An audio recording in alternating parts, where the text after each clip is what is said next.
I know what you're thinking. Bo Wolf has had a long run of cold opens on this show.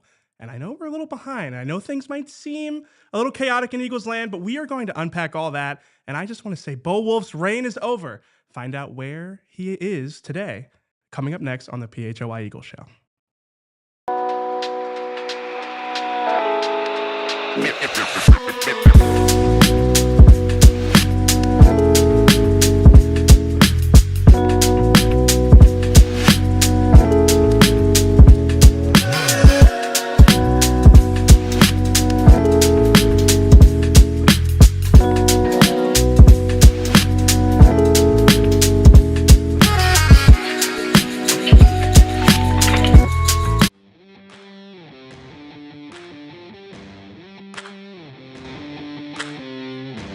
Welcome, everybody, to the PHLY Eagles Show in the Xfinity studio. We are live, and we are presented by Bet365 and Ashley Furniture.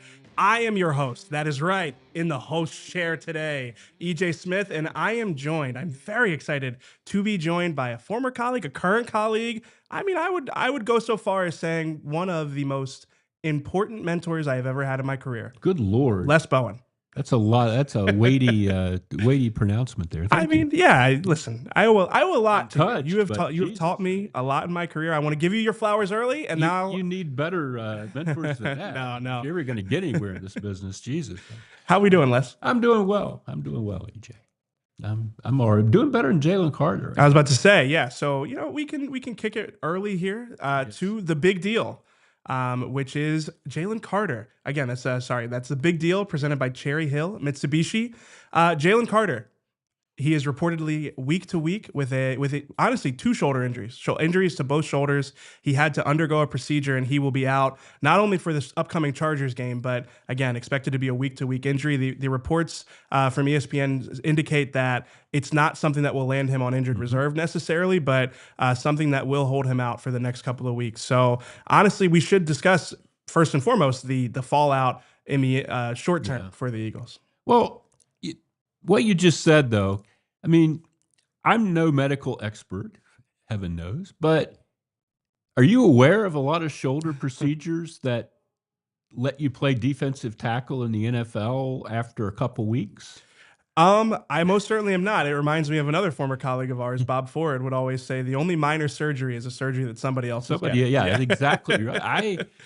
If they're not putting him on IR, then obviously they do have this hope, but I would love to know exactly what was done here and what the injury was and so forth, but I guess we're not ever going to get that. But, in the short term, so you got the Chargers coming up Monday night in L.A., not a very good interior line, offensive line. Yeah.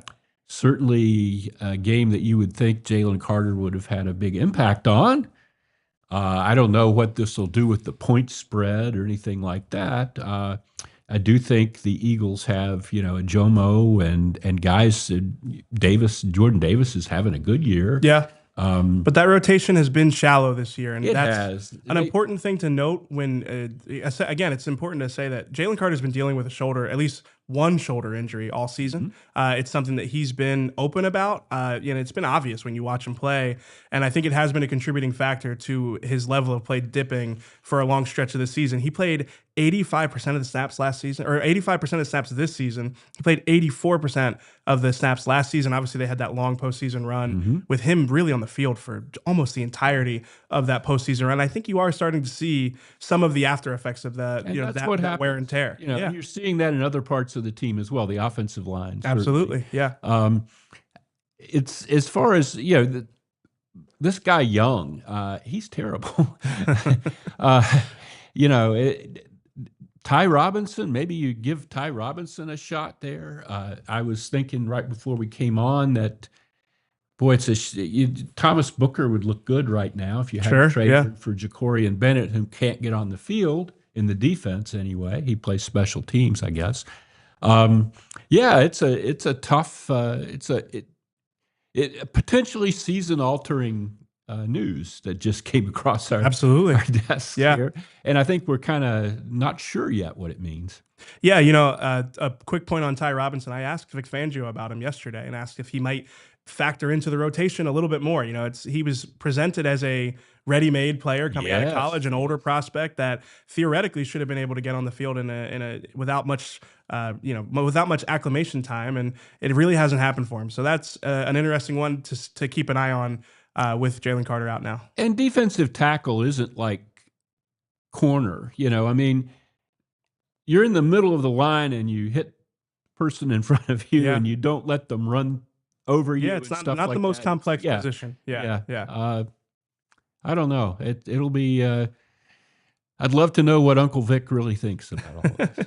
Well, he's pretty honest usually, but that'll wrap it up for the big deal again presented by Cherry Hill Mitsubishi.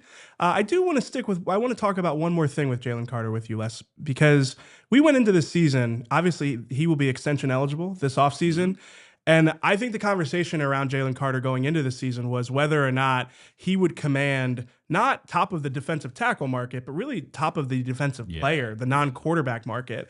And I do wonder, especially now that he will be out for a couple of weeks here. Mm-hmm. If you look at his production, I do wonder if he, where that extension would fall now. Yeah. He's up to 2 sacks this season. He's got 32 total tackles, only 4 tackles for losses. Really has been a bit of a regression. And even last year, he didn't have eye-popping numbers. It was if you watched him every day, every game, every down, you saw the disruption that he had. So I'm curious, how do you think this will affect where he fits in the market in this offseason? Yeah, that's a great question. You're right. He hasn't done what he did last season. Right. I assume it's because of these shoulder injuries.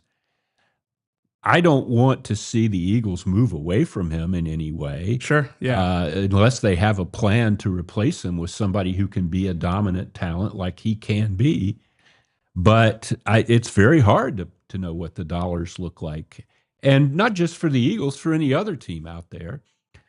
I guess you have to hope he's going to come back before this is all over and play, and they'll have a playoff run, and he'll be, you'll be good in that situation, and you'll go forward from there. But if not, I don't know what they do. I don't know how other teams view him. I mean, this is a guy you drafted, what, 9th overall? 9th overall. Traded up one spot to get him. You want to keep people like that around. Yeah, it's tricky. If the Eagles have, as you know, the Eagles have such a tendency to get these extensions done as soon as possible, as early as possible. I do wonder if this might be a case where you don't. One where both sides want another year to evaluate this. You have the 5th-year option. They've got time to make these decisions. Usually, you'd evaluate and go, the price for a guy like Jalen Carter is only going to go up. But I don't know if I'm the Eagles. I do wonder if you want to wait another year right now. That's a good point. Yeah. So if you look at the top of the defensive tackle market, I mean, Chris Jones is at 31.2 million. Milton Williams is at 26 million annually. I mean, that's a big difference between the likes of Micah Parsons and even Myles Garrett. Like those guys, their contracts, obviously different positions, but level of impact, you're talking about $40 million players there. Well, you just brought up the name Milton Williams. Yeah. We all know that Milton Williams was drafted by the Philadelphia Eagles. Why is he in New England right now? Because the Eagles didn't want to pay him.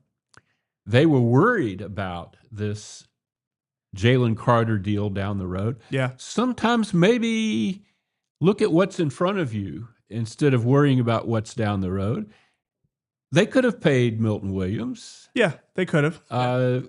And we wouldn't maybe be sweating this as much as we are right now. Yeah, I still err on the side that like the contract that Milton Williams got, you probably feel like that's a little rich for my blood. I understood letting him walk, and especially they've been fortunate that Moro Ojomo has played at such a high level in replacement of Milton Williams. But it's a fair point, and especially it kind of does speak to Vic Fangio's tendency to have that short rotation and keep players out on the field for as much as he has. We're used to seeing like the likes of Fletcher Cox and Javon Hargrave rotate a lot more than what Vic Fangio tends to prefer, both at defensive tackle and edge rusher. I do think it's fair to say that this is, again, a consequence of relying so heavily on your top players without the rotation, wearing them down. Yeah, which is something that Howie Roseman and really the Eagles defense, I mean, dating back to, I would say Jim Schwartz. Do you think that that's fair to say? Even farther, I would say. Yeah. Andy Reid always talked about, fresh, especially with the edge rushers. I can't remember the phrase that he used to use. It was something like firing fresh bullets or something like that. But yeah. I mean, you're used to seeing those deep rotations, and they obviously have, the players. But again, to your point, Byron Young and Ty Robinson, they don't seem to be moving Vic Fangio very much toward rotating a little bit more heavily. So it's an interesting one, and I think it is another thing that's important to keep in mind is that the cost of like a postseason run. You mentioned it on the offensive line as well. You're starting to see that show up on defense, especially. I mean, they've played the second most snaps in the NFL in the last 4 weeks, so you're definitely seeing the effect. Yeah, of that. What was it? 87 snaps. 87 snaps against the Falcons. I think that's ludicrous. Yeah, 275 over 4 weeks. Yeah. So and they're 40. It was 45 snaps in the first half. I think it was actually 45. Which is the most a defense has played in the first half all season. Yeah. So, and it's, and that's where you end up, Yeah. So the other thing we should talk about at the top of the show is Darius Slay contemplating retirement after being claimed by the Bills. Yeah, I'm glad you brought that because I saw, and I know most of our followers understand this, but I saw a couple people on social media, even one media guy saying, "Oh, the Eagles should offer the Bills some." Well, they can't. I mean, the trade deadline was over a long time ago. They can't trade for Darius Slay. Yeah. If the Bills were to somehow just renounce his rights or something, which is probably what he's angling for. Yeah, I guess he would go back into the waiver pool again, and maybe the Eagles could end up with him. But I don't see how. The Bills obviously wanted him to come in. That's a playoff team. You get a chance to come play for. I guess he doesn't like the weather or something. I mean, can you blame him going up to Buffalo for a month and a half in December? Yeah, it's a tough ask. But yeah, my guess is that this is him angling. Obviously, it was reported that there was mutual interest between him and the Eagles. I figured the team that was the biggest threat for the Eagles would have been Detroit. Yeah. If the Eagles tried to let him go through waivers, and the Bills were ahead of the Eagles in the waiver order. So, and I think it was reported by Ian Rappaport that the Eagles also put in a claim for Darius Slay, but he didn't make it to them. So my guess here is that he is going to try to angle his way out of Buffalo, whether that is to go to the Eagles or elsewhere. I would imagine it would be the Eagles. But again, I don't know if there's really a precedent for, contemplating retirement. You're contemplating retiring your way out of a situation. I know LaShawn McCoy did that with the Bills as well, but it was a little bit of different situation because he was traded to Buffalo, and he ended up playing for the Bills, obviously. Yes, he did. So yeah, definitely an interesting one to monitor. I do think that Darius Slay would improve the Eagles' cornerback rotation. It kind of does remind me of Jair Alexander, who they traded for. Yeah. They wanted a veteran player that maybe, some other teams across the league didn't think had much left in the tank. But if you're the Eagles, you feel pretty good about Darius Slay and what he looks like in your secondary, in your system. It's just a matter of if he can make it to him at this point. Speaking of Jair Alexander, I know that's far in the rearview mirror at this point, but that was a guy, he was like 28 years old. I mean, he'd had serious injuries. Yeah. But do you see him maybe coming back and playing? Alexander? Yeah. It's hard to say. Is it just not overcomable? I mean, is he just not ever going to be the guy that he once was? And this isn't really speaking specifically to Jair Alexander. It's just this has happened with the Eagles a few times now where they've had guys come in and retire, and it brings back, like, with some of these players, they're big name players. They've been successful for a long time. And I do think it's a big difference between being like a star player on a team, being, with the ones, never having to be on scout team. I think it's a big difference when you go to a new situation and you've fallen down the pecking order, and all of a sudden you're playing scout team and you're kind of, or maybe if it's not scout team, but you're just you're not put up on the pedestal that you were before. I think that does take a lot of mental toughness and take a certain level of adaptability that maybe is harder than we give it credit for. All right. Maybe. I mean, I can't say that that's specifically what happened here, but I do think, because you think about how many big name players the Eagles bring in for the end of their career. Some of them work and some of them don't, and I do think it is a big adjustment for those. But I wouldn't really put Alexander in that category just because he's so young. But I guess the injuries have been devastating to his ability. And I think the mental side of it too. Yeah. So, but yeah, I mean, I don't know. I think the fact that Adoree Jackson has played better makes you feel a little bit better if Darius Slay is not walking through that door, but still, it would have been a good addition. So. It would. Anytime you can keep Keely Ringo off the field, that's a plus to me. I used to be a big Keely Ringo believer. So all the physical tools, they're all there. Just not comfortable playing the position quite yet, right? Toolbox. Yeah. Anyway, we're going to take our first break, and we're going to come back on the other side with an interview from Malcolm Jenkins. Whatever the moment, it's never ordinary at Bet365. There's a big game tonight. Go check out the Thursday night touchdown offer. Place qualifying parlay bets totaling $20 or more on tonight's game and get bonus bets for every touchdown. Terms and conditions apply. Download the app and use code PHLY365 when you sign up. The moment, it's never ordinary at Bet365. We've also got breaking news from Bet365. New customers are now getting $150 in bonus bets when you bet $5, win or lose. Sign up, use the code PHLY365, deposit $10 and place a bet for $5 to get $150 in bonus bets. Again, that's win or lose. Bonus bets can be used on the spread, totals, player props, futures, and more. Whatever the moment, it's never ordinary at Bet365. You must be 21 or older and physically located in Pennsylvania. If you or someone you know has a gambling problem and wants help, call 1-800-GAMBLER. If you're a last-minute shopper like me, you know the feeling. Shelves are empty and ideas are running low. Aura Frames is a solution with a gift that feels personal, whether it's that hard-to-shop for dad or that special someone in your life with picky taste. Aura Frames can give you the peace of mind to avoid those Christmas Eve shopping runs. You can share photos and videos effortlessly, straight from your phone, all year long. Just download the Aura app and connect to Wi-Fi. Remember, you can't wrap togetherness, but you can frame it. For a limited time, save on the perfect gift by visiting auraframes.com. You get $35 off Aura's best-selling Carver Mat frames, which were named the #1 by Wirecutter, and you can use the promo code PHLY at checkout. That's auraframes.com. Promo code PHLY. This deal is exclusive to listeners and frames sell out fast, so order yours now to get it in time for the holidays. Support this show by mentioning us at checkout. Terms and conditions apply. Happy holidays. And a very exciting moment here. We've got on the day that he goes into the Eagles Hall of Fame, Hall of Famer, Malcolm Jenkins. Thanks for joining us, Malcolm. I appreciate you having me. Congratulations. Thank you. What an honor. Yeah, it's humbling, to say the least, for sure. Now, I know you wrote about this for the Eagles website, just the importance that you have always placed on legacy. So how much do you feel like this cements that legacy, and what do you feel like your legacy is as an Eagle? Honestly, I think the exciting part about legacy is that it's ongoing. And I think that's the reason for, today is that the legacy extended beyond what we did on the field, what happened years ago, but the fact that it still has meaning to fan base, to the city, now. And that and that legacy continues to be built upon, I think is the most important thing. So to me, it's really not like it's not like the finish line. Sure. It is very much kind of like an intermission. Okay. Take the moment to see how far we've come, how much we've done, and then, where we're going, taking a look ahead at what's to come. Well, I've been thinking a lot about this with doing the show with BG this year, about, the issues that some guys might have in terms of finding their identity after football, right?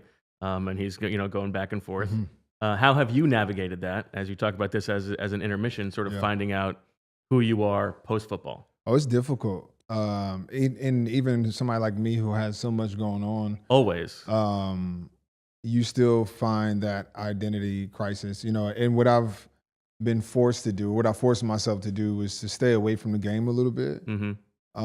And what that, painfully forced me to figure out was like, how do I apply all of the experiences and knowledge that I've, built up over a career in this sport? It's like, what does that matter outside of this sport?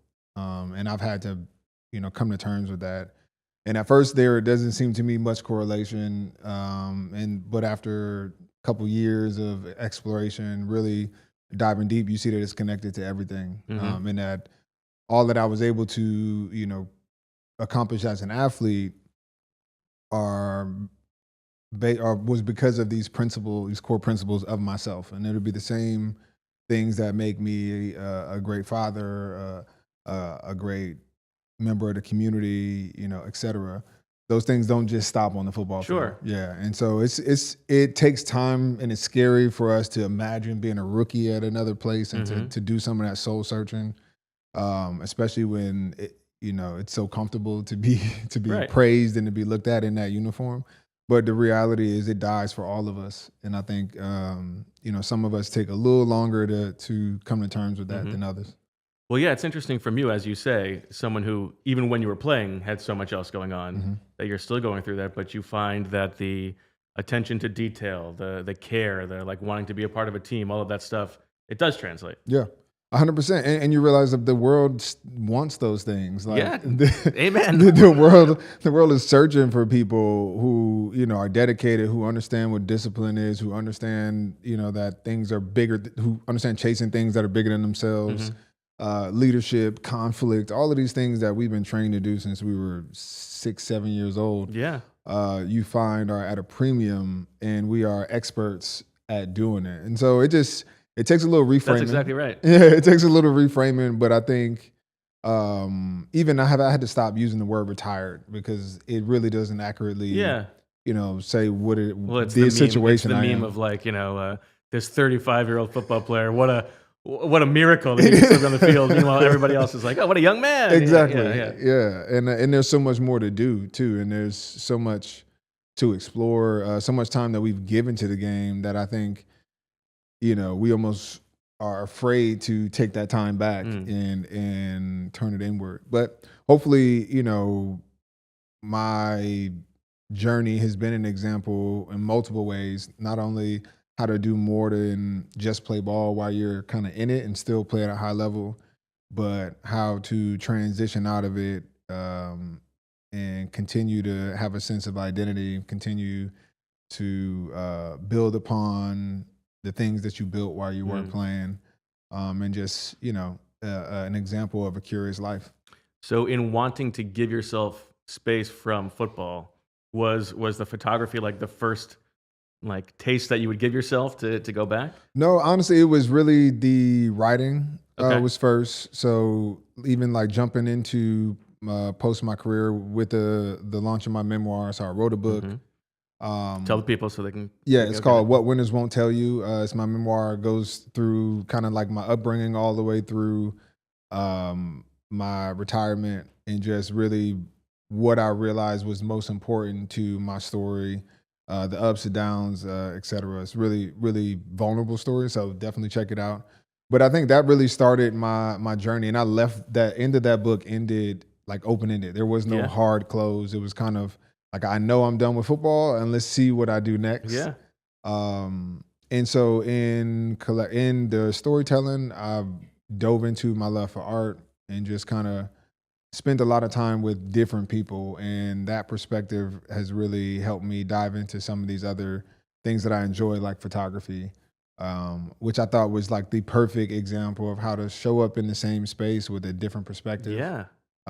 So just that practice alone is giving me is waking up the muscle memory of being a rookie, having to be prepared, having to think ahead and learn some things, be curious, all of which I think are very natural once we put ourselves back in that mindset. But yeah, you got to start doing something. You can't, otherwise I'll be in the house watching film all day. Right. Right. Well, it's funny. I love those clips of you from NFL films when you're, photographing the game and you're calling out what play is coming next. Like, obviously it helps you because you know where the ball is coming. But are you able to turn that off ever? Or like if you have a football game on, it's like you all of a sudden are into a beautiful mind. Like I can't watch football just for the sake of the game. I'm always like, oh, this is a 4x1 situation. They're gonna throw this backside X slant, or okay. zone reads coming. But all that stuff is fun. I don't know what I'm gonna do with it yet. Right. But I'm like, it's like that Tom Brady commercial when it's like, yeah. once you have all the knowledge of Tom Brady, Right. it's like it could be a curse. So as you watch this Eagles defense, do you find like, oh man, I would love to play for Vic Fangio? What sort of jumps out to you as you watch this group? No, you know what? They play really well. I love this defense. But I was really happy in Schwartz's defense. Yeah. To be honest, I love this simplicity. I love that it let the front four get after it, and it let me play 1,000 different positions. So it took care of my ADHD. Well, it's interesting because we from the outside, we talk about how Vic's defense is more built back to front, right? Mm-hmm. A little bit, but you prefer it the other way because then it gives you more freedom you have to play multiple roles. Yeah, well, That's when you start, back to front, if you have an injury on the back end, which they have had, suddenly it's felt so much more than if you start front to back. If you can continue to get pressure with you're the front rotating four, guys anyway. You're rotating guys anyway, and you can actually generate pressure with that. No matter who you have on the back end, you can get away with it.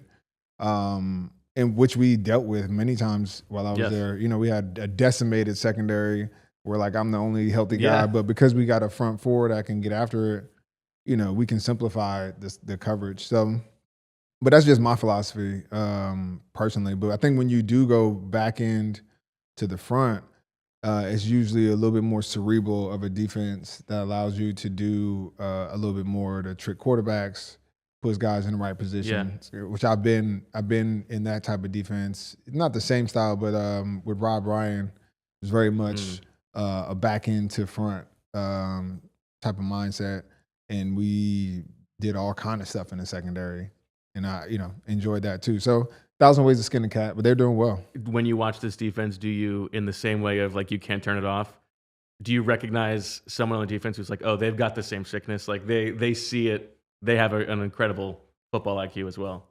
No, I think like off the top of that jump off the tape is Cooper DeJean. And well, I want to ask you about Zach Bond because Zach Bond, what a weird thing for you because like. It's not weird.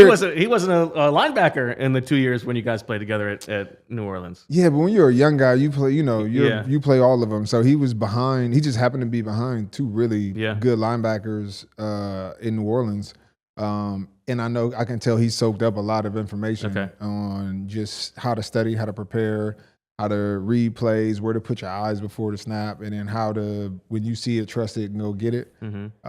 So not surprised at how he's playing, but surprised at how quickly he took that. He took it and ran with it. Because you think that the middle of the field, right? The linebackers and the safeties, the reps matter so much. And for him to have stepped in his first year as a linebacker last year, that's what's so surprising to me. Not really. I feel like the mic is easier. Than like as long as you understand the defense and the calls, the mic is easier. To which he did, and he was always somebody who was in charge of kind of making calls and doing things. So I don't think that part of the game is heavy. So now all you got to do is stand in the middle, play inside out, run and hit if you're free. It's like, hey, your coverage skills are less. You're not challenged as much as the mic in coverage, even though he can cover tight ends, etc. So I think he's built for it, where physically the demands come down for his ability, and he's allowed to take over mentally. And then Coop is I think he's just a smart player. Yeah, he's just really smart. Puts himself in the right position most of the time. Tackles well. Understands what's coming from a leverage standpoint. You do that most of the time, you're gonna win. I'm gonna ask you about this in a second. This awesome piece of artwork behind you and SpectreSportsArt.com. The card you have coming out. The other thing I want to ask you about though is, we heard reports when you left, right, was a lot about, okay, this team needs to become Carson's team. The quarterback needs to take over as a leader. And so I'm curious now, as we hear this stuff about Jalen in the locker room, what your perspective is on a quarterback and the role of the leadership in the locker room and all of those dynamics. I think there are different makeups of locker rooms. I think what made our locker room so strong in 2017 was that the quarterback was not the leader at all. Right. like at all. Right. So I'm not the person who's saying. So it's not a necessity, obviously. It's right? not a necessity. I think, but there's a leadership can come from anywhere. Sure. And so for us, our leadership on that team came from veterans like myself, the Chris Longs, the guys who have been to championships, were the voices that could settle the locker room.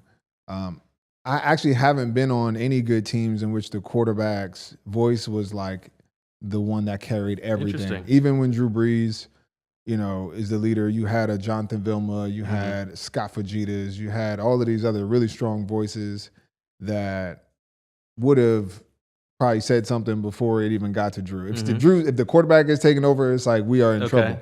And I think that's one thing that I'm always looking for in a team is, long before it gets to the point where the quarterback or the coach has to, address something and take the bull by the horns. It's like, where are the other voices and leaders?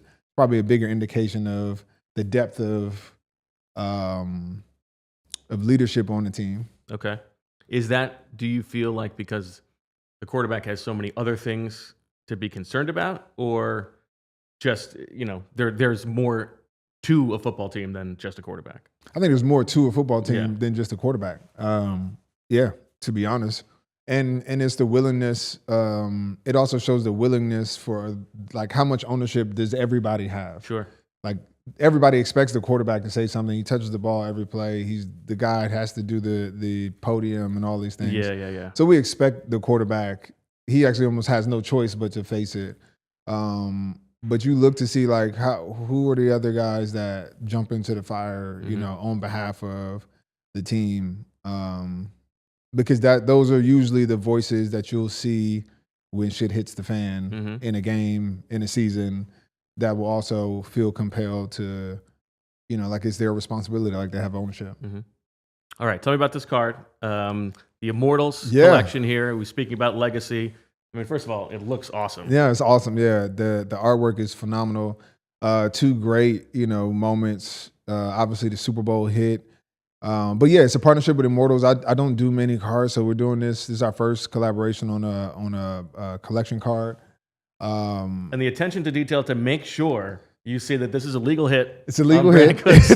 There's no head contact there. You're leading with the shoulder. Great stuff. Man, he's got the score in the helmets and small details. The city is on fire. It's supposed to represent the passion of the city, the passion in which I played. And so, yeah, it's a phenomenal card. It's a small collection. So, for those collectors out there, definitely want to get your hands on it. SpectreSportsArt.com. Yep. That's where people can go. Yeah, man. All right, last thing I got to get you on the record on, because we have Vinny Curry, who does the post-game show with us. He wants everybody to know we all we need. Is it true that is Vinny's? No, that was mine. I'm joking. I'm completely joking. Nah, Vinny, I'm going to go on the record. Vinny Curry started We All We Got, We All We Need. I think he started it maybe the season before we actually won the Super Bowl. I think so. And because he was the one that did the majority of the pregame breaks.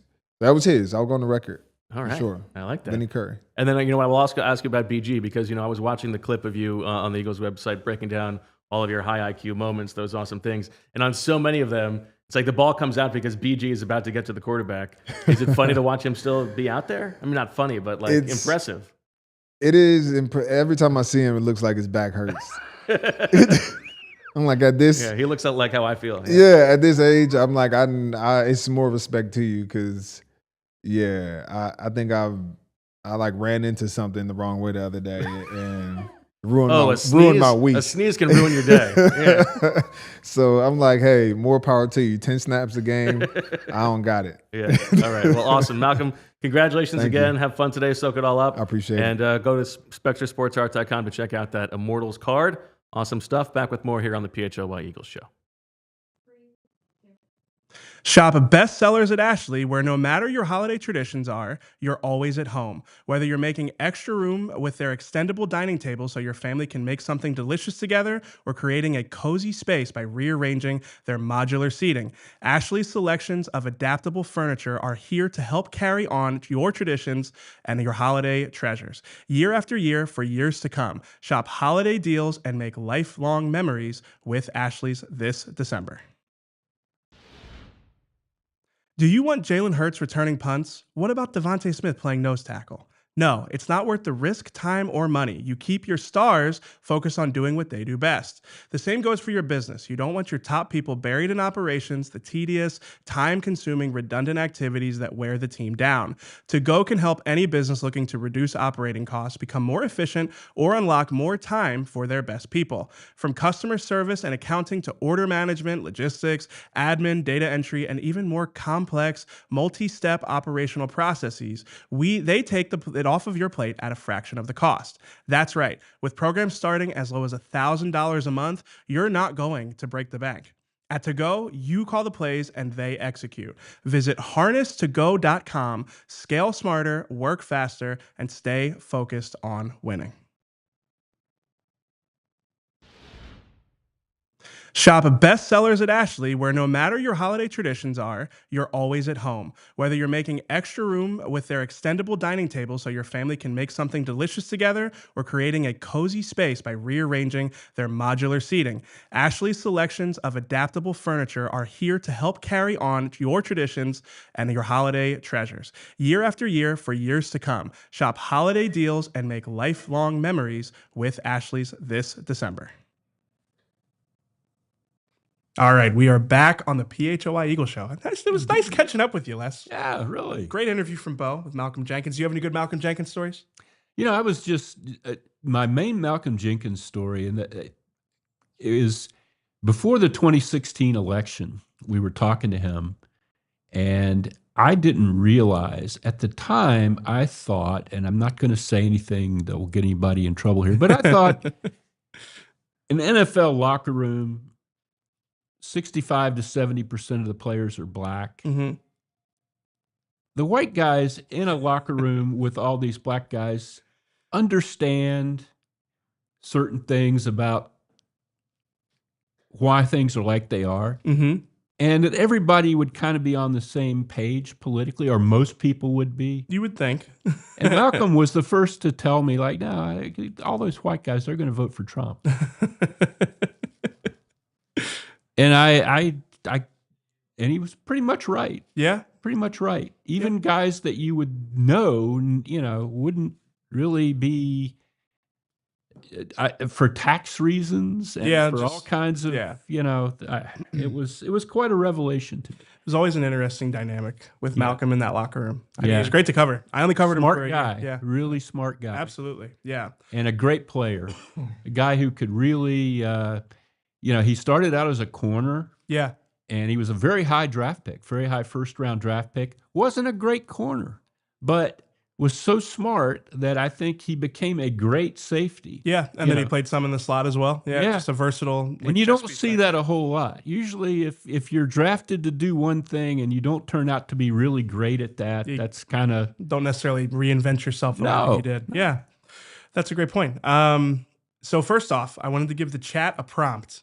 Obviously, Bo's not here today. I went wrong answers only on where Bo Wolf is today. And I'm gonna kick off. Lord. I'm gonna kick it off in the chat. I'm gonna say that Bo Wolf is in Detroit because he's a big Cowboys fan. We all know, closeted Cowboys fan, Bo Wolf, big fan. Well, I understand Brooks Brothers is having a sale. No free advertising, Les. Well, Bo's in that in that range pretty much. If you ever see him in the summer, he's always got the Brooks. Yeah, he does have that preppy vibe. So, yeah. Well, I look forward to seeing some of the wrong answers here. What I wanted to actually open the show with before we had all this news to discuss, Les, was a story or a column you wrote on allphly.com about... You actually read one of those? Oh, absolutely. I read all of them, and you guys should read them too. You could become a diehard. I think our sale is still extended. Yeah, definitely. You get Les Bowen, you get me, you get Fran Duffy's draft guide. and his draft coverage, which really is worth the price of admission alone. So absolutely. definitely a lot of good stuff on the site. But I really enjoyed your column about Jalen Hurts and Nick Sirianni and the question that you presented on whether or not they actually learned lessons from the 2023 season, or if there were external factors that papered over some of those issues that we saw in 2023 the following year. So I'll let you describe it because you could probably describe it better than me. Let's see if I remember anything about it. You want to think that when a team wins the Super Bowl, especially in as dominant a fashion as the Eagles did, the NFC Championship game and the Super Bowl, two of the most incredible, dominant victories any Philadelphia sports team has ever had in any sport. You want to think, okay, problems are solved. You want to think Jalen Hurts can go forth a free man. He's proved everything to everybody. He'll be looser. He won't be afraid to do things that he's been shy of doing before. You want to think Nick Sirianni, the team collapsed on him in 2023. Yeah. He brought it back and won the Super Bowl in 2024. Obviously, he knows now, what he needs to do to keep the locker room together and to keep things from snowballing. And he'll be a guy that can kind of relax a little bit and not be so uptight all the time. No. They're the same. They're the same people they always were. I think 2024, in retrospect, was mostly about adding Saquon Barkley, giving defenses a look that they had not seen from the Eagles before, and Vic Fangio, and the infusion of talent on the defense that came with Vic Fangio. Some of it totally random, like Zach Bond. I don't think they had any real idea that he would be what he was. Sure, yeah. Some of it incredibly fortuitous, like Cooper DeJean coming in as a rookie, not even the first pick. Yeah. And of course Mitchell. Sure. It was just a confluence of factors that, in retrospect, might not have had that much to do with Nick Sirianni or Jalen Hurts, but it all worked, and you expect that it'll keep working, but that isn't the way the world goes. The book isn't over, or the movie isn't over when you win the Super Bowl. It starts over again, and it's just depressing to me. You want to think, obviously nobody repeats as Super Bowl champions. The Chiefs have done it. They're the only team in 20 years. There were a whole bunch of really good Patriots teams that would win it like every third year and so forth, but they wouldn't win it every year. Right. And they wouldn't even get close every year. That's kind of how it goes. But what you hope is going to happen if they're not there is that, okay, half a dozen guys got really badly injured and it just wasn't possible. Yeah, that is usually like the template. That's what you expect from a Super Bowl. They fought really hard, but they just didn't have. Now, up to now, today with this Jalen Carter news, we're a little bit closer to that kind of scenario, especially with Lane Johnson already being out. But it's been a thing all season. But it's been all. They haven't played a great game all season. They haven't played up to their talent level all season, and that, to me, is just very frustrating and very puzzling. Yeah, no, I thought it was a great point that in 2024, Saquon Barkley's dominant season and the way that the defense took form under Vic Fangio really did paper over some of the issues that have been prevalent with the Eagles passing game the last 2 years. I pulled up, Lindsay, Jalen Hurts' stats from 2023 and then compared them to 2025. And if you look, it is somewhat comparable, but there's two ones that really stand out to me. And it's a touchdown to interception ratio, first and foremost. In 2023, through 12 games, Jalen had 19 touchdown passes and 10 interceptions. This year, he's got 19 touchdown passes and only 2 interceptions. But you see that his yardage has dropped and his EPA per dropback has dropped. So to me, I wonder if they've actually pulled the wrong lessons from that 2023 season, where they've become so risk averse in the passing game. And you really did see that even last season. And to me, that is where the dominant run game kind of overshadowed the fact that they haven't really figured out how to be a rhythmic passing game Very good point. In the last 2 years. It's funny, like, I used to be more of a writer than I am now. I still write, but I used to write almost every day, and I had to learn how to spell arrhythmic last year because I kept using it to describe the Eagles passing game. Yeah. And, I think that it holds true this year as well. So I do think that there are some lessons that they took from 2023 that have actually maybe been the wrong lessons. And again, it's interesting to think about it holistically with Nick Sirianni, because if you think about 2022, they were dominant. And did they take the wrong lessons into 2023? Oh, they absolutely did. Especially like the kind of opening up the passing game and trying to be this aggressive team. You saw it with Jalen Hurts the following year, and now it feels like there's an overcorrection there. Well, the big thing I remember from 2023, the biggest disaster to me, other than the structure of the defense, which Howie did not do a good job that offseason. And that was really the root problem with that team. But the other thing that happened was Nick Sirianni went into training camp talking about how they weren't going to do anything differently. They were just going to do it better. They were going to really refine the things that they were doing well. They didn't have to change anything. And that was that was 180 degrees wrong. Yeah. And it's still, you still see a little bit of that today in Nick, frankly. Why are they still trying to run these tight ends, these blocking schemes with the tight ends who can't block? Confounds me. I've been on the games show now. They're not going to get better at it. Yeah. Kevin Granson isn't suddenly going to start surfacing that block that he hasn't been surfacing for 12 weeks. Yeah. What the hell? Do something different.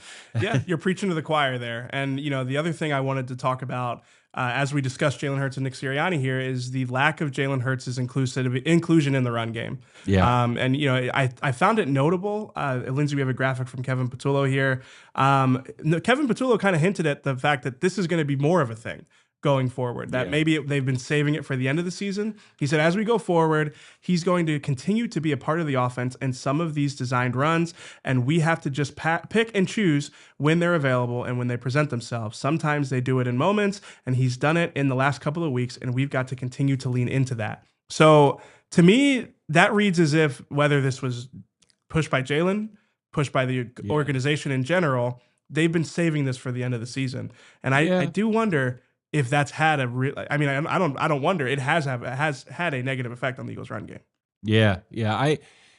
When it comes to Jalen and running, I was the guy in 2022 that was really skeptical of, you can't run your quarterback 12 times a game. I'm not talking about tush pushes. I'm talking about, having him take off. Design runs, zone reads, stuff like that. The Jackson Dart kind of way of running it. That's just not a long-term viable plan for any quarterback. But what we saw is that his running, they do need some of that. Yeah. And that the trick is to get it. You can't have none of it and you can't have too much of it. But you've got to have some of it. And the real tricky part for me is I think there's a part that's in his head. Playoff Jalen always gets the extra yard or two. Mm-hmm. Yeah. Puts on a burst, flies head first. Disengaged Jalen sits down 3 yards behind the line of scrimmage if it doesn't look like the run is going to amount to much. Yeah. That they don't really need a lot more of, frankly. Right. So it'll be interesting to see if they do start running him more, what that looks like on the field. Yeah, no, I think I said this to Bo yesterday, and I'm gonna workshop it with you as well here. You tell me what you think. I feel like Jalen Hurts' career, if I could choose one of the following paths for him, one's Cam Newton's career and one's Russell Wilson's career. Cam Newton was drafted 1 year before Russell Wilson, and obviously he is, on TV now talking about the NFL. He had a shorter career, but it was because honestly, his career was more reflective of like a running back's career, where he took a lot of hits throughout his career, and he was one of the best players in the league because of the dual threat nature of his play. His playing style didn't lend itself to longevity necessarily, but again, it did contribute to him being so effective. I think I'd rather have Jalen Hurts' career arc follow that one. Again, not saying like that this would be a debilitating injury or anything like that. Obviously, Cam Newton didn't have significant injuries. It was just kind of the wear and tear of being a quarterback that would run the ball, have double-digit rushing attempts in most games.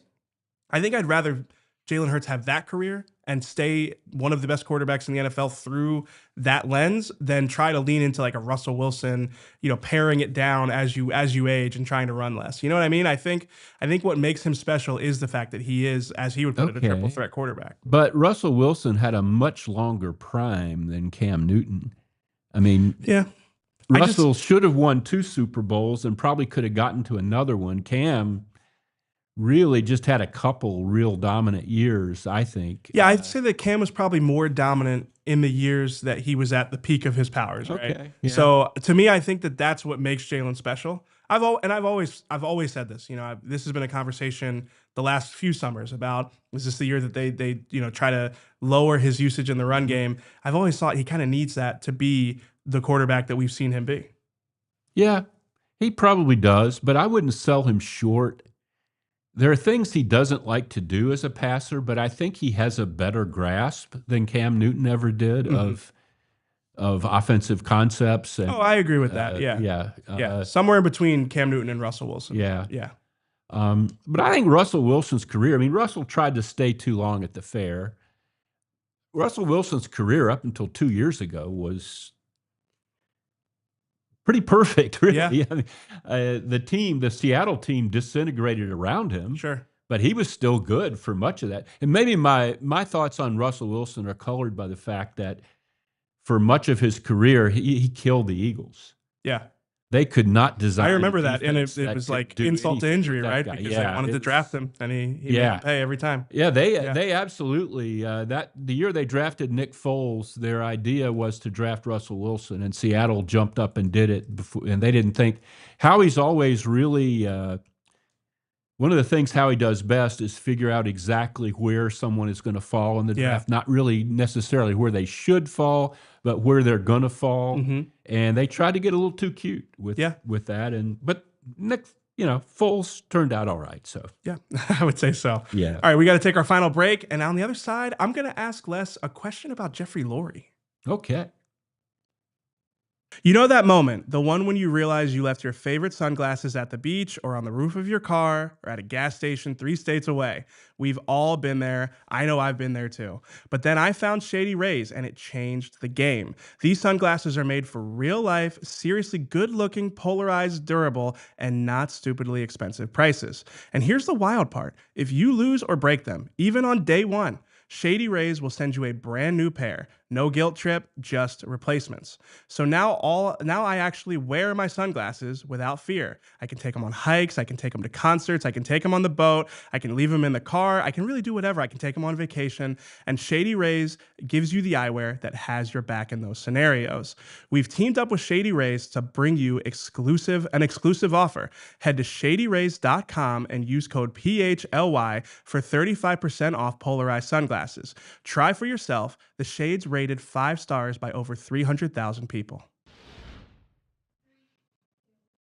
Next, let's talk about Factor. It's a service I've used personally even before joining the team here at PHLY because they offer chef-prepped, dietitian-approved meals and make it easy to stay on track and enjoy something comforting and delicious no matter how hectic the season gets. Factor has more variety and more meals. Choose from a wider selection of weekly meal options, including premium seafood choices like salmon and shrimp at no extra cost. Eat smart at factormeals.com/PHLY50off and use code PHLY50off to get 50% off your first box plus free breakfast for 1 year. That's code PHLY50OFF at factormeals.com for 50% off your first box. Free breakfast for 1 year as well. Get delicious, ready-to-eat meals delivered with Factor. Offers only valid to new Factor customers with code and qualifying auto-renewing subscription purchase. All right, we are back on the PHLY Eagles show. Do we have some super chats to get to or any good theories about where Bo is today? The first one comes from our friend CDP. He says, can the Eagles offense... I don't know how Bo reads these. Can the Eagles offense tickle LA's toenails? Tonsils. Okay. That is an interesting question. I'm not sure how to answer that one. Maybe is my official answer. The next one comes from SRG. I really have no idea how Bo reads this. I've never had to read the super chats before, Les. Starting to feel like a. Okay, I'll read it from down here. Thank you. Starting to feel like our pets' heads are falling off season. Bo must be thrilled, LOL. Yeah, I mean, Bo is the resident anti-pet guy on this podcast. Les, I'm not sure if you're familiar. Yeah, he doesn't like dogs, doesn't like cats. I don't think he likes animals. Which is that's really a red flag. I was gonna say, like, I really like Bo, even though he's not here, and this is my chance. Are both dog people. Oh, absolutely, big dog people. I think every person that, like, I would say 85% of the people here are dog or at least pet people. Yeah. It's a red flag for a guy that doesn't have many red flags. That's what I'll say. Yes. All right, we've also got one from Musa. He says, is it possible the conservative nature of the passing game has stunted Jalen's development as a passer, or at this point, is he a finalized product? I think that's a very fair and good question. Yeah. I think, it's funny. Bo talks about a lot the double negative of, like, the Eagles run a conservative offense, and they've also coached Jalen Hurts to be a conservative quarterback. Yeah. And you really only need one of those to be the case to avoid turnovers most of the time. I think that Jalen coming out of college was billed as a quarterback who needed to see it open before, he wasn't a timing and anticipation type thrower, but I do think his conservative nature is a product of the offense that he's been in with, over the last 4 or 5 seasons with Nick Sirianni. And the fact that they just don't scheme receivers open, you know, it's that puts a lot of pressure on Jalen, I think. Yeah, absolutely. Do we have any good theories as to where Bo is today? Oh, I like these. Okay, so Bo is at an AI convention. It's totally possible. Taking kneecap biting lessons. Oh yeah. No, Bo would be pro Cowboys in this Thursday night clash between the Lions and Cowboys. A big game for the Eagles. Yeah, sneakily big game. Yeah. Bo ate a raw egg this morning with Ant and got sick. I did see the eggshells in the studio when I walked in here this morning, so maybe Bo did. Maybe he left for that. Bo's hanging out with the guy who asked for his phone number. I highly doubt that one. Bo is at the Reading Terminal Market downing a cheesesteak with a cam zooming in on him. I mean, it is like his favorite thing to do. Yeah, you guys had fun at that. Oh, we had so much fun. I love the Reading. For all the people who showed up, and especially shout out to my guy Seth at Godshall's Turkey or Godshall's Poultry. Yeah, that was a lot of fun. Appreciate you all.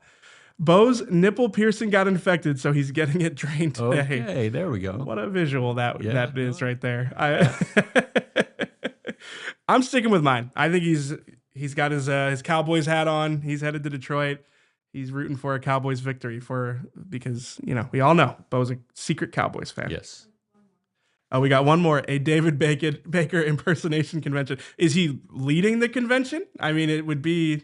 I would imagine he could teach everyone how to be David Baker. Is that actually Bo in the chat?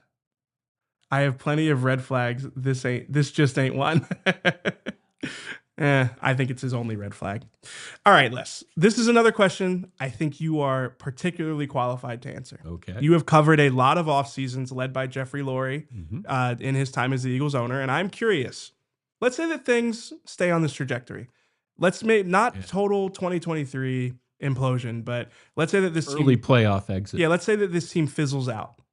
How do you think this offseason goes, and what do you think Jeffrey Lurie is thinking right now about the importance of the next 4 or 5 weeks?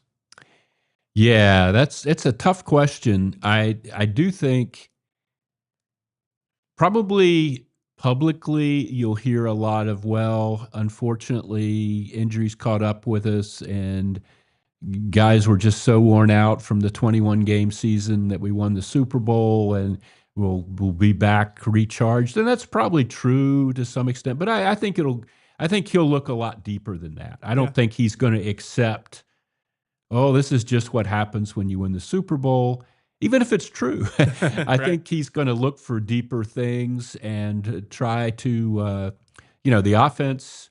I said before, Jeffrey Lurie wants a cutting-edge offense, an offense that commentators are talking about and, like Sean McVay, something like that, where your people are marveling at how the Eagles do this, and they don't get that. Yeah, it's not where they're at right now. So in that context, almost anything could happen. I mean, they're not going to fire Nick Sirianni a year after winning the Super Bowl. They did fire Doug Peterson 2 years after winning the Super Bowl. Yeah. I think, and I think there's going to be a lot of talking between Nick and Jeffrey and Howie, among those three, as to how you go forward. I don't see how, whether it's fair or not, if this happens the way you laid it out, I don't see how Kevin Petullo possibly survives it. And I think they would bring in somebody from the outside, and it would be somebody who wouldn't just run Nick's offense. Right. So a lot of rough waters ahead, I would say. Yeah. And Nick's reaction to that would be a big factor in what happens. Yeah. Kevin Petullo is someone he's, as you've mentioned many times, very, very close to. It's not like when they got rid of Brian Johnson. Brian Johnson. I think they wish it was Ben. Brian Johnson, who was Jalen Hurts' guy. Actually, I still don't. I wonder how Jalen really felt about that. But yeah, a lot going to be going on this offseason. If this goes bad, it's not going to be like, oh well, what are you going to do? Yeah. All right. Now we are in Bover time. I will maintain the sanctity of Bover time. Yeah, I agree, Les. I think Nick Sirianni's reaction is like the interesting one here. I mean, we both covered the aftermath of the 2020 season when Doug Peterson's defensive Press Taylor was definitely a part of his eventual firing. So I think it was the biggest part. Absolutely. Yeah. So I do wonder, this time last year, well, not this time last year, but about 10 months ago, we were talking about how Nick Sirianni had earned the right to name his own offensive coordinator. And he had, yeah. And I do wonder how this offseason. But it hasn't worked out well. Yeah. The response is a big deal there. Yeah. And because I agree with you. And even in moving forward or in the next couple of weeks, they've said that Kevin Petullo is still the play caller, but I think I'd be surprised if something hadn't changed. Maybe not the literal play caller, but the operation that they have. It would surprise me if something hadn't been shifted from this extended break that they had. I agree. So I don't know. It's an interesting one. It's the Nick Sirianni Jalen Hurts partnership has produced a ridiculous amount of winning. Yes. While also having a lot of long-term questions about the sustainability of both of Nick's philosophy and the way that Jalen plays at quarterback, if you can build an offense around that. So I'm sure there are offensive minds out there that could figure it out, but it's a tough needle to thread. I haven't covered that many coaches and franchise quarterbacks who had a long time together. I guess the main one was Andy Reid and Donovan McNabb. Yeah. I never felt that Donovan and Andy were on totally different pages personality-wise. I mean, Donovan was kind of a goofy personality, but I think in football matters, I think he and Andy were very close. Yeah. I don't get that feeling with Jalen and Nick. Yeah, I think they've gotten closer, and I think that there is a balance between the two of them, like a complementary nature. Jalen's stoicism, Nick's emotion, and the fire he has on the sideline. I think that the visual from Super Bowl 57 of Nick like gesturing to the Chiefs defensive players to come back down on the other side of the field because he thought the call was going to get overturned, and Jalen pulling his arm down like, we don't do that. I think that is such a good illustration of the two of them. So I think they have complementary personalities, but I agree. I think that philosophically in football, well, actually, you know what, Les? I would say this year, philosophically, they view things the same. Okay. And I think that is part of the problem. Yeah, part of why they find themselves where they are offensively. Yeah. So I'll take your word for it. Yeah. The last thing, we can end on a lighter note here. Did you see that Jordan Mailata got the nomination for the Walter Payton Man of the Year Award? Yeah. So we've got the announcement up here. You covered Jordan Mailata from the very beginning. I got there in 2019. So when I got to the Eagles, when I started on the Eagles beat, Jordan Mailata was recovering from back surgery. And then when he did make his return, he was just getting torched by Joe Osman every day in practice. And, I'll tell the listeners a funny story about this. I think it was my first day covering Eagles training camp. And I come in and I knew better. And I, check my ego at the door, right? Mm-hmm. And I'm talking to our former colleague, Jeff McClain. And he's like, what are you thinking about writing today? And again, I checked my ego at the door. I knew better than to say like Carson Wentz or, you name Jason Kelce, Lane Johnson. I knew not to name a big player. I thought, I'm going to write about Sidney Jones, the cornerback that needed to have a good summer. He had coming off the injury. I thought that was like a good under the radar pick for the new guy. And Jeff goes, he was a second round pick, how about Joe Ostman for you today? Oh, okay. How about we start you with the training camp darling that nobody's ever heard of. But again, and I always tell story though. I was about to say I always tell journalism students this story because I always tell them you need to write the 90th guy on the roster like he's the star quarterback. And I will always appreciate you because you sent me some contacts to help me write a good Joe Ostman story. Good God, I did. Yeah, you told me that you helped me figure out that his real name is not Joe. Okay. And now I should remember this, but yeah. I remember I wrote the story. I wrote Joe Ostman like he was a star quarterback, and his real name is Edmund Eugene Ostman III. Well, how about that? Yeah. And wonder what he's doing today. Well, he's probably telling his friends that he was destroying Jordan Mailata in training camp back in the day. So, yeah, it just is. I think that it puts into context like how remarkable Mailata's story is, and it's not a surprise. I think it's well-deserved that he's the nominee. Jordan had a lot of adjusting to do, not just learning the game of football, but the whole mindset and the pain and the fatigue and all that. I mean, he played Australian rules rugby or whatever the hell it was, but that's nothing like playing in the NFL, and I really think he struggled those first couple years. Yeah. I mean, he would admit at the end of a training camp session, oh, I'm knackered, Yeah, but say his body needed time to adjust.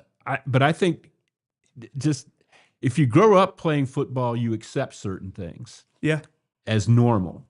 And I think it was like dropping him into a different dimension, or something. It was all foreign to him. Yeah. And to be able to overcome that as well as he did, I mean, you don't see a lot of stories like that for a reason. There are guys in every sport that have the physical tools to play that sport, but there's so much more to it than that. And it's been one of the most incredible stories in the history of the Eagles, probably. Yeah, I mean, especially with as talented as he is, you kind of do wonder if they'll ever make a movie about his story. Because good thought, because this will be a good one to close the show out on. Actually, Nick Sirianni was talking about how talented Jordan Mailata was today, and he said, "I've had two players that have appeared on The Masked Singer, so Jordan Mailata is one of them. Can you or anybody in the chat guess who else Nick Sirianni has coached that has been on The Masked Singer?" I can give you some hints because this is going to be a tough one. I think we have a super chat, so I'll buy you some time by reading the super chat here. This is from CDP. He says, "Should we trade Sirianni for Tomlin?" No. I don't think Tomlin. Dear God, no. No, I don't think Tomlin would be the. I like Mike Tomlin. Yeah. It'd be fun in the press conferences because he's better. But no, I don't think that's the same. Yeah. And Mike Tomlin, I think, is probably toward his expiration date, at least in Pittsburgh. Maybe he can reinvent himself the way Andy Reid did in Kansas City, but he needs to do something very different. Listen, we need to acknowledge at the top that this is crazy that we're even talking about this. But if the Eagles were to trade Nick Sirianni, there are coaches I think would make sense. I don't think Tomlin is the answer. No. All right. So I bought you some time. Do you have any guesses? It's a wide receiver. That plays for the Chargers. Was he with the Chargers when Nick was there? He was. I see it in the chat. Oh, okay. You want me to tell you? Put you out of your misery here? We've got... Probably so, yeah. I'm not... Keenan Allen. Yeah. I would not have gotten Keenan. Yeah, it's surprising. I didn't know Keenan Allen could sing. I'm going to have to look that up on YouTube. Very interesting. Yeah. Well, that's going to do it for the PHLY Eagles show. I appreciate you joining us, Les. Good to be here. I guess I appreciate Bo for making me rip the Band-Aid off on my first hosting experience, and really shout out to Lindsay for guiding me through this whole process because it's a little bit harder in the host chair than I thought it was going to be. Sure, it is, yes. But appreciate you guys all sticking with us, and thank you to Bo for the interview for Malcolm. Yep, that's going to do it. And as always, thank you, Lindsay. We love you. We all silly like the mayor.